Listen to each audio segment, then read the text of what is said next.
Welcome to the channel Rex the German shepherd. अगर तो आप प्लान कर रहे हैं एक पपी लेने का या आप ऑलरेडी एक पपी ले चुके हैं तो आपको किन किन बातों का ख्याल रखना बहुत ज़रूरी है। तो ये सारी बातें हम डिस्कस करेंगे आज की वीडियो में, तो वीडियो को एंड तक ज़रूर देखिएगा। चलें वीडियो स्टार्ट करते हैं। सबसे पहली बात मैं आपको बताता चलूं कि अगर आप पपी लेकर आए हैं घर में या आप लेने का प्लान कर रहे हैं तो आपको इस बात का ख्याल रखना होगा कि जब हम पपी लेकर आते हैं तो बहुत ज़्यादा एक्साइटेड होते हैं। अब वो एक्साइटमेंट में हम क्या करते हैं, घर का कोई फ़र्द आकर पपी को कभी बिस्किट खिला रहा है, कभी घर में से कोई और आता है तो वो रोटी खिला रहा है, कभी कोई कुछ खिला रहा है, कभी कोई कुछ खिला रहा है, इसलिए कि यार हमारे घर नया नया एक पपी आया तो हम खुशी खुशी में उसका कुछ ना कुछ खिलाते रहते हैं। वहाँ से एक बहुत बैड सीन स्टार्ट हो जाता है, वो ये कि पपी का स्टमक डिस्टर्ब हो जाता है। हमें पता नहीं चलता, हमें ऐसा लगता है कि हम तो पपी को खिला पिला ही रहे थे। नो रेक्स कम यार, हम तो पपी को खिला पिला रहे थे, अच्छा खिला रहे थे, लेकिन हम कहीं ना कहीं बहुत गलत कर रहे होते हैं पपी के साथ। तो इस बात को ध्यान में रखिएगा, जब आप पपी लेकर आते हैं या पपी को ले आए हैं तो आपने उसको एक्स्ट्रा चीज़ें नहीं देनी, लाइक बिस्किट्स, रोटी एक्स्ट्रा दे दी, कभी घर का कोई सालन दे दिया, ऐसे नहीं करना। पपी को क्या फीड देनी है और किस तरह से देनी है, इसके लिए मैंने एक प्रॉपर वीडियो बनाई हुई है, आप जाकर वो देख सकते हैं। आपको 110% समझ लग जाएगी कि पपी की ग्रोथ किस तरह की जाती है, कैसे डाइट दी जाती है और किस किस टाइम से दी जाती है। सेकंड बात मैं ये करूँगा, जब हम पपी को घर में लेकर आते हैं तो हमें पता नहीं चलता कि हमने उसको रखना कहाँ पर है, उसकी लोकेशन क्या हो। या तो गर्मी बहुत ज़्यादा हो वहाँ पर तो तब भी प्रॉब्लम कर सकती है। अगर आप किसी ग्रास पे या मिट्टी वाली जगह पर रख रहे हैं तो वो तब भी प्रॉब्लम हो सकती है पपी को। अगर हम किसी ऐसी जगह पर रख रहे हैं जहाँ पे डस्ट बहुत ज़्यादा है या कोई ऐसी लोकेशन है जो बहुत छोटी लोकेशन है तो वो भी प्रॉब्लम हो सकती है पपी को।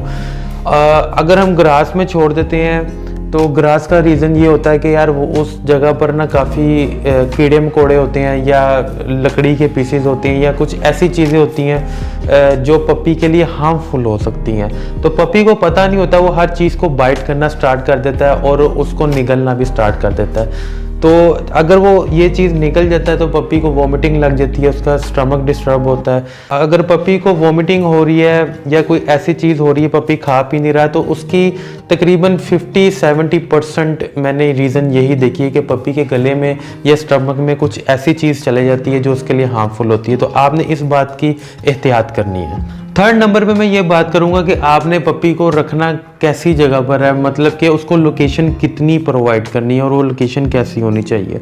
अगर तो आप पपी को लेकर आ रहे हैं और उसको एक छोटे से केज में रख देते हैं तो आप गलत कर रहे हैं, क्योंकि पपी को भागना कूदना बहुत पसंद होगा और उसकी ज़रूरत भी बहुत ज़्यादा होगी क्योंकि वो ग्रोथ कर रहा होता है। तो जितनी आप खुली जगह दें उसको उतना ही ठीक है। अगर आप केज में रख रहे हैं उसको तो कम से कम ये मेरे पीछे जो बेड है इतना तो आप दें उसको, ताकि वो अच्छी तरह से उसमें खेले कूदे भागे दौड़े और उसका स्टमक भी डिस्टर्ब ना हो और उसकी जो हाइट निकलनी है, उसकी जो ग्रोथ होनी है वो भी ठीक रहे। फोर्थ नंबर पे मैं ये बात करूँगा कि आपने पपी के इर्द गिर्द कोई ऐसी चीज़ नहीं रखनी जो उसको हार्म कर सके, जो उसके लिए डेंजरस हो। वो क्या चीज़ें हो सकती हैं, वो कोई आग वाली कोई चीज़ हो सकती है, उसको चूल्हे के पास नहीं जाने देना आपने, उसको किसी इलेक्ट्रिक चीज़ के पास नहीं जाने देना, क्योंकि पपी जो होता है वो कई दफ़ा इलेक्ट्रिक चीज़ों में स्विचेस को बाइट करने जाता है, उसमें अपनी टंग डालने की कोशिश करता है तो उसको करंट लग सकता है। कई केसेस मैंने देखे हैं इस तरह के पपी की डेथ हुई है इन रीजंस की वजह से, तो आपने ये भी एहतियात करनी है। फिफ्थ नंबर पे मैं ये बात करूँगा कि पपी जब ग्रोथ कर रहा होता है, यानी कि 2 मंथ्स का, 3 मंथ्स का, 4 मंथ्स का, तो वो बाइट बहुत ज़्यादा कर रहा होता है हर चीज़ को। वो आपके हैंड्स को भी बाइट करेगा, वो किसी भी चप्पल को या कोई भी उसको नरम सी कोई चीज़ मिलेगी वो उसको बाइट करना स्टार्ट कर देगा। तो वो ऐसा होता क्यों है? ऐसा इसलिए होता है कि यार वो बच्चा अपने दांत निकाल रहा होता है, जैसे उसे कहते हैं ना दूध के दांत निकालना, तो इसलिए वो सेटिस्फैक्शन उनको मिलती है किसी भी चीज़ को बाइट करने में। उसके लिए क्या आप सोल्यूशन कर सकते हैं, मार्केट में कई तरह के सॉफ्ट टॉयज़ मिलते हैं पपीज़ के लिए च्यू करने के लिए, आप उसको वो ला कर दें।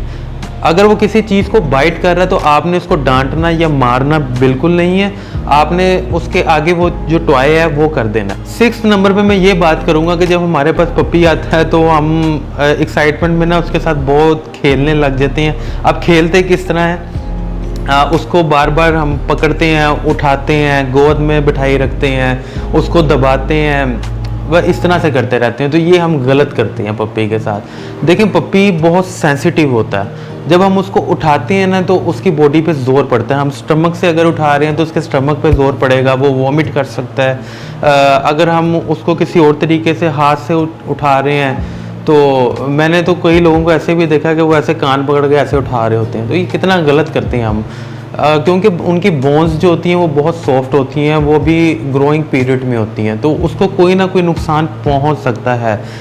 हो सकता है कि उस टाइम आपको वो नुकसान पता ना चले, लेकिन जब वो पपी बड़ा होगा, डॉग बनेगा, तो आपको पता चलेगा उसकी ग्रोथ ठीक तरह से नहीं हुई, उसकी कोई लेग में प्रॉब्लम आ गई है, एयर में प्रॉब्लम आ गई है, कुछ भी हो सकता है उसके साथ। तो इस चीज़ को आपने ज़रा कंट्रोल में रखना है। 7 नंबर पे मैं बात करता हूँ कि हम पपी को जब शावर देते हैं उसमें हम एहतियात नहीं करते। एहतियात क्या करनी है आपने, उनके जो एयर्स होते हैं ना उसके अंदर आपने पानी नहीं जाने देना, क्योंकि अगर इनके एयर में पानी चला जाए तो इनको इन्फेक्शन स्टार्ट हो जाती है, तो उसके साइड इफ़ेक्ट होना स्टार्ट हो जाएंगे, कान नहीं खड़े होंगे, कान से वो बहरा हो जाएगा। इस तरह की कई सारी प्रॉब्लम्स ना हमें देखने को मिलती हैं। तो आप पहले से ही एहतियात किया करें ताकि आपको बाद में कोई प्रॉब्लम फेस करने को ना मिले।